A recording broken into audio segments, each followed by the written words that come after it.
কক্সবাজার থেকে চট্টগ্রামে মোটরসাইকেলে করে ইয়াবা পাচারের সময় ৬ জনকে গ্রেপ্তার করেছে র্যাব। এ সময় একটি মোটরসাইকেলে সিটের নিচে বিশেষ কৌশলে লুকিয়ে রাখা ১ লাখ ইয়াবা উদ্ধার করা হয়, যার আনুমানিক বাজার মূল্য প্রায় ৩ কোটি টাকা।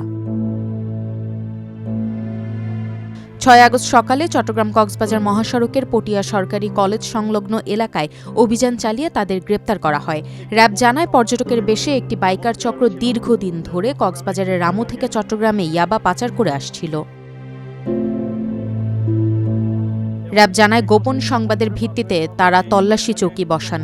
প্রথমে একজনকে আটক করা হয়, যিনি সামনে থেকে তল্লাশি বা আইন শৃঙ্খলা বাহিনীর অবস্থান সম্পর্কে পেছনে থাকা সদস্যদের সতর্ক করতেন। পরে আরও ৪টি মোটরসাইকেলে থাকা ৫ জনকে গ্রেপ্তার করা হয়। তাদের দেওয়া তথ্যের ভিত্তিতে ইয়াবার চালান উদ্ধার করা হয়। আমরা ওই সদস্যের মাধ্যমে জানতে পারি যে এই সদস্য পিছনে আরও সদস্য রয়েছে যাদেরকে রাস্তা ক্লিয়ারেন্স দিয়ে এগিয়ে আসছিল। আমরা এই সদস্যের তথ্যের ভিত্তিতেই পিছনের অন্যান্য সদস্যদেরকেও পরবর্তীতে চেকপোস্টে স্থাপনের মাধ্যমে আটক করতে সক্ষম হই।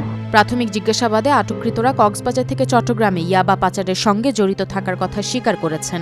পরে তাদের পটিয়া থানার পুলিশের কাছে সোপর্দ করা হয়েছে।